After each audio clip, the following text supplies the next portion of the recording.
I didn't think a simple summer getaway with my son could ever change everything. But life has a funny way of cracking open truths you've kept sealed, even when you didn't know they were there.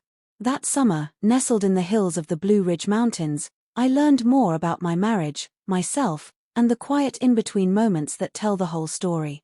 My name's Claire Henderson. I'm 42, a mom, a part-time photographer, and a woman who had spent the last 20 years trying to keep her family afloat.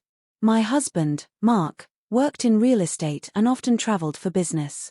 We met in college, rushed through our wedding like it was a race, and had our son Jacob barely a year later. Life got busy, and love got quieter. Every summer since Jacob turned 8, we'd go up to the trailer in the mountains.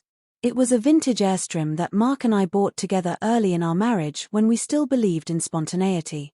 But after a while, Mark stopped coming. He always had meetings, conferences, and once, even a mandatory team-building retreat. It became just Jacob and me, our own mother-son tradition. That summer, Jacob had just turned 16. He was taller than me now, with his dad's sharp jaw and my stubbornness. He'd started getting more private, but when I asked if he still wanted to go to the trailer, he said yes. That gave me hope. Maybe some things hadn't changed.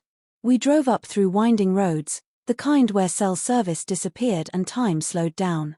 When we pulled up to the trailer spot, our usual place tucked between pine trees and overlooking a distant lake, I felt that familiar peace settle in my chest. No alarms. No traffic. No pretending everything was okay. The first few days were perfect. We cooked on the fire pit, played cards by lantern light, and went on long hikes where Jacob hardly checked his phone. I snapped photos of birds and pine cones and Jacob's reluctant smiles, pretending life was paused. But underneath, I felt something was off. Mark hadn't called. Not even once. He said he'd be in Atlanta for work that week, but even during his busiest trips, he'd check in. I sent a few texts, but they got short replies. Busy here. Long day. Talk soon. It felt distant. More than usual. One evening, after Jacob went to bed early from a long hike, I sat outside with a blanket wrapped around my shoulders and my laptop balanced on my knees. There was just enough signal for my email to load. I didn't mean to snoop, but when you've been married for nearly 2 decades, you know when something's wrong. I checked our shared cloud drive, the one we used for family documents and vacation photos. But someone had recently added a folder titled Conference 2022. Inside were images, some hotel shots, a few group dinner pictures, and then one that froze my breath. Mark, smiling. But not alone. A woman stood close beside him, her hand lightly on his chest. Too familiar. Too intimate. In another photo, they were laughing together over dinner, wine glasses in hand, faces inches apart.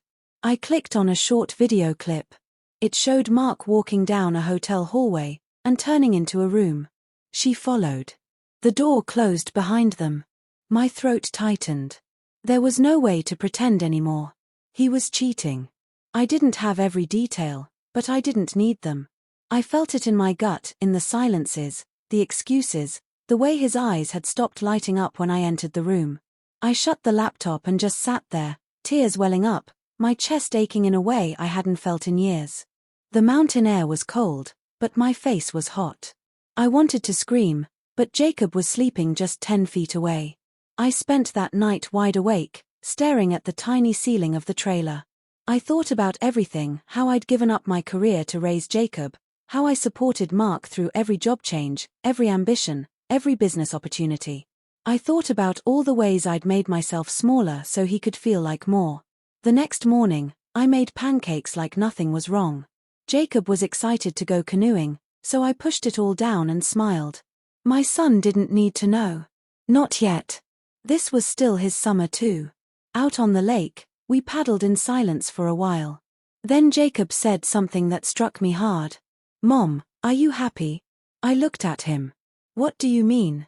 He shrugged, staring out over the water. Just, you seem sad sometimes. Even before we got here. I paused, the paddle drifting in my hand. Why do you ask? Because. I notice things. Dad's never around. You always look tired. I don't know. I just worry. Tears filled my eyes before I could stop them. Jacob looked panicked. Did I say something wrong? No, I said quickly, wiping my face. No, sweetie. You didn't. You're just growing up too fast. He gave a half smile. I'm 16, Mom. Not a baby. I know, I whispered. You're right. And to answer your question, no, I haven't been happy. Not for a long time.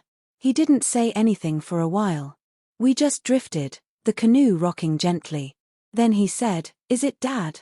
That boy was sharper than I ever gave him credit for. Yeah, I finally admitted. It's Dad. Is he cheating? He asked, just like that. Like ripping off a bandage. I couldn't lie. Not anymore. Yes, I said. Jacob looked down, jaw tightening. I thought so. I stared. You did. He nodded. I saw messages once. On his iPad. A few months ago. I didn't know what to say. I thought maybe I imagined it. I reached over and squeezed his hand. I'm so sorry you had to see that. He didn't cry. He didn't yell. He just held my hand.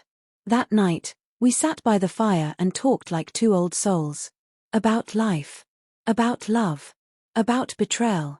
Jacob told me he was glad we came up here, that he needed this space just as much as I did. We made a pact that whatever came next, we'd face it together. When we got back home a few days later, I didn't explode. I didn't throw things or scream. I sat Mark down and told him what I knew, what Jacob knew, and what I wanted. He didn't deny it. He didn't even cry. Just sat there, staring at the floor. I told him I needed space. That I deserved better. That our son deserved better. He moved out 2 weeks later. It's been a year since then. Jacob and I still go to the mountains every summer. That trailer has seen laughter, heartache, healing, and new beginnings. I've gone back to school, started freelancing again, and even opened a small photo studio in town. As for Mark, he calls sometimes. Mostly for Jacob. We're polite. But I've built a life without him now, one that feels honest and strong. One where I'm not shrinking to fit someone else's mold. Infidelity broke my marriage, but it revealed a truth I needed to face. That I had forgotten how to choose myself. And now, standing by that lake with my son beside me, I remember who I am. Not just a wife. Not just a mother. But Claire. And she's finally free.